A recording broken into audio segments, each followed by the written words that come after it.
ಸಂಘಟಕರು ಮತ್ತು ಹುಣಸಿಗೆ ಪಟ್ಟಣ ಪಂಚಾಯತಿಯ ಎಲ್ಲ ಮುಖಂಡರು ಸದಸ್ಯರೆಲ್ಲ ಬಂದ್ಬಿಟ್ಟು ಕೇಳಿದ್ವಿ, ಈ ಒಂದು ಕನ್ನಡ ಸಾಹಿತ್ಯ ಸಮ್ಮೇಳನ ಮಾಡಬೇಕು ಅನ್ನೋ ಒಂದು ಮಾತನ್ನ ಹೇಳಿದ್ರು. ಅವತ್ತಿನ ದಿವಸ ಹೇಳಿದ ಮಾತು ಇವತ್ತಿನ ದಿವಸ ಈ ಒಂದು ಕಾರ್ಯಕ್ರಮ ಅಟೆಂಡ್ ಆಗೋದಕ್ಕೋಸ್ಕರ ಬಹಳಷ್ಟು ಸಂತೋಷ ಆಗ್ತದೆ. ಯಾಕಂತ ಹೇಳಿದ್ರೆ ಈ ಕಾರ್ಯಕ್ರಮ ಬಹಳ ಅದ್ದೂರಿಯಾಗಿ ನಡೆದಿದೆ ಅನ್ನೋ ಒಂದು ಮಾತನ್ನ ಈ ಸಂದರ್ಭದಲ್ಲಿ ನಾನು ಹೇಳಲು ಇಷ್ಟಪಡ್ತೀನಿ. ನಾನು ಇಂದು ಹುಣಸಗಿ ತಾಲೂಕಿನ ಮಣ್ಣಿನಲ್ಲಿ ಕನ್ನಡದ ಸುವಾಸನೆ ಹರಡುವ ಈ ಕನ್ನಡ ಸಾಹಿತ್ಯ ಸಮ್ಮೇಳನ ನಡೆಯುತ್ತಿರೋದು ನಮ್ಮೆಲ್ಲರ ಹೆಮ್ಮೆಯ ಸಂಗತಿ ಅನ್ನೋ ಒಂದು ಮಾತನ್ನ ನಾ ಈ ಸಂದರ್ಭದಲ್ಲಿ ಹೇಳ್ತೀನಿ. ನಾನು ಅದ್ರ ಜೊತೆಗೆ ಭಾಷೆ ಎಂದರೆ ಕೇವಲ ಮಾತಲ್ಲ, ಅದು ನಮ್ಮ ಅಸ್ತಿತ್ವ, ನಮ್ಮ ಸಂಸ್ಕೃತಿ ಮತ್ತು ಆತ್ಮ ಅನ್ನೋ ಒಂದು ಮಾತನ್ನ ಈ ಸಂದರ್ಭದಲ್ಲಿ ನಾನು ಹೇಳಲು ಇಷ್ಟಪಡ್ತೀನಿ. ನಾನು ತಾಯಿಯನ್ನು ಹೇಗೆ ಗೌರವಿಸ್ತೀವಿ ಅದೇ ರೀತಿ ನಮ್ಮ ಕನ್ನಡ ಮಾತೆಯನ್ನು ಹಾಗೆ ಗೌರವಿಸಬೇಕು, ಭಾಷಣವನ್ನು ಹಾಗೆ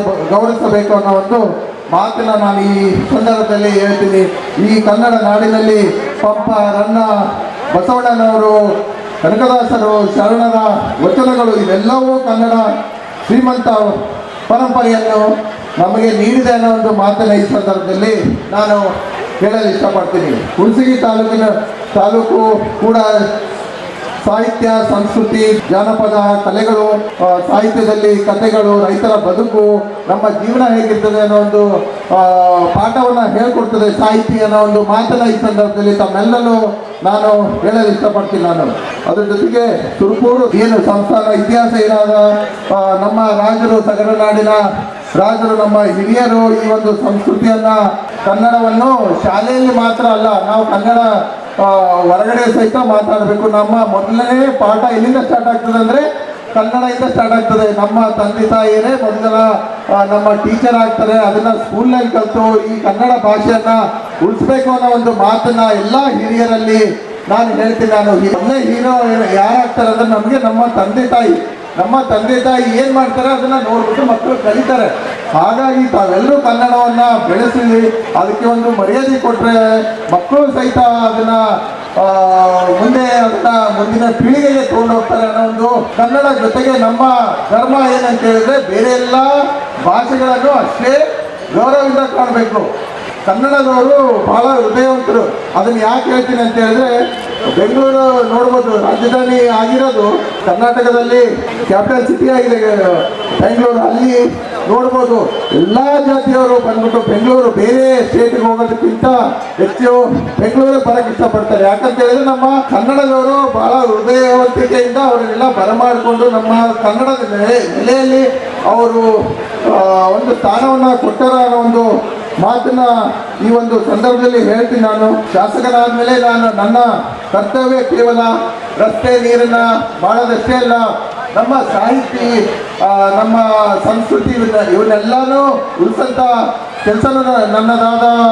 ಅದ್ರ ಜೊತೆಗೆ ನಾನು ನಮ್ಮ ಸರ್ಕಾರದ ಮಟ್ಟಕ್ಕೆ ನಮ್ಮ ಮಾನ್ಯ ಮುಖ್ಯಮಂತ್ರಿಗಳಾದ ಸಿದ್ದರಾಮಯ್ಯ ಸಾಹೇಬರಿಗೆ ಮತ್ತು ಉಪಮುಖ್ಯಮಂತ್ರಿಗಳಾದ ಡಿ.ಕೆ. ಶಿವಕುಮಾರ್ ಸಾಹೇಬರಿಗೆ ಈ ಒಂದು ಸಾಹಿತ್ಯ ಬೆಳೆಸಬೇಕು ಅನ್ನೋ ಒಂದು ಅವ್ರಿಗೆ ಭಾಳಷ್ಟು ಇಚ್ಛೆ ಅದ, ನನಗೂ ಇಚ್ಛೆ ಅದ. ನಮ್ಮ ಸರ್ಕಾರದ ವತಿಯಿಂದ ಈ ಒಂದು ಸಾಹಿತ್ಯವನ್ನು ಬೆಳೆಸುವಂಥ ಕೆಲಸವನ್ನು ಮಾಡ್ತೀನಿ ಅನ್ನೋ ಒಂದು ಮಾತನ್ನು ಈ ಸಮ್ಮೇಳನದ ಸರ್ವಾಧ್ಯಕ್ಷರಾದ ಶ್ರೀ ವೀರೇಶ್ ಹಿರೇಮಠ ಅವರಿಗೆ ಈ ಸಂದರ್ಭದಲ್ಲಿ ನಾನು ತಿಳಿಸಲು ಇಷ್ಟಪಡ್ತೀನಿ. ನಾನು ಬಸ್ ಡಿಪೋ ಮತ್ತು ಬಸ್ ಸ್ಟ್ಯಾಂಡನ್ನು ಕೇಳಿದ್ರು, ಅದನ್ನು ಆಲ್ರೆಡಿ ಸ್ಯಾಂಕ್ಷನ್ ಆಗಿದೆ ಅನ್ನೋ ಒಂದು ಮಾತನ್ನು ಹೇಳ್ತೀನಿ. ಈಗ ಆಲ್ರೆಡಿ ಟೆಂಡರ್ ಹಂತದಲ್ಲಾದ, ಈಗ ಕೆಲವೇ ದಿವಸದಲ್ಲಿ ಅದನ್ನು ಅಡಿಗಲ್ ಸಮಾರಂಭ ಮಾಡ್ತೀವಿ ಅನ್ನೋ ಒಂದು ಮಾತನ್ನು, ಈ ಸಂತೋಷದ ಸುದ್ದಿಯನ್ನು ವೇದಿಕೆ ಮೇಲೆ ಇದ್ದಂಥ ಎಲ್ಲ ಗೌರವಾನ್ವಿತವರಿಗೆ ಎಲ್ರಿಗೂ ಈ ಸಂದರ್ಭದಲ್ಲಿ ನಾನು ಹೇಳಲು ಇಷ್ಟಪಡ್ತೀನಿ. ನಾನು ಈ ಒಂದು ಯಾವುದೇ ಕಾರ್ಯವಾಗಿ ನಾವು ತಿಳ್ಕೊಂಡು ಅರ್ಥಕೊಂಡು ಮಾಡ್ತಾ ಹೋದರೆ ನಮ್ಮ ಸಂಸ್ಕೃತಿ ಹಲವಾರು ವರ್ಷದ ಯಾವ ರೀತಿಯಾದ ಮುಂಬರುವ ದಿವಸದಲ್ಲಿ ನಮಗೇನು ಅರ್ಧಂಬರ್ಧ ನಾಲೆಜ್ ಅದ ಅದನ್ನು ಮುಂದಿನ ಪೀಳಿಗೆ ಮಕ್ಕಳಿಗೆ ಪೂರ್ಣವಾಗಿ ಅರ್ಥಕೋಬೇಕು ಅನ್ನೋ ಒಂದು ನನಗೆ ಆಸೆ ಅದ. ಅದಕ್ಕೆ ನಮ್ಮ ಎಲ್ಲ ಹಿರಿಯರು ಸಾಹಿತಿಗಳೆಲ್ಲ ಈ ಒಂದು ವೇದಿಕೆ ಮೇಲೆ ಅವ್ರ ಜೊತೆಗೆ ನಿಮ್ಮದು ಎಲ್ಲರ ಡ್ಯೂಟಿ ಆಗ್ತದ. ಮುಂದಿನ ದಿವಸ ಮಕ್ಕಳಿಗೆ ಮುಂದಿನ ಭವಿಷ್ಯ ನಿರೂಪಿಸೋಕ್ಕೆ ತಾವೆಲ್ಲರೂ ಸಹಕಾರ ಮಾಡಬೇಕು ಅನ್ನೋ ಒಂದು ಹೇಳಲು ಇಷ್ಟಪಡ್ತೀನಿ. ನಾನು ಇಲ್ಲಿ ರೈತರು ಎಷ್ಟು ಜನ ಇರಿ, ಕೈ ಎತ್ತರಿ. ಎಲ್ಲರೂ ರೈತರಿರಿ. ನೀವು ಏನು ಮಾಡ್ತೀರಿ, ಯಾವುದೇ ಬೀಜ ನೀವು ಅಂಗಡಿಗೆ ಹೋಗ್ಬೇಕಾದ್ರೆ ತಗೋಬೇಕಾದ್ರೆ ಏನು ಮಾಡ್ತೀರಿ, ಚಲೋ ಬೀಜ ತೊಗೊಳ್ತೀರಾ ಇಲ್ಲ?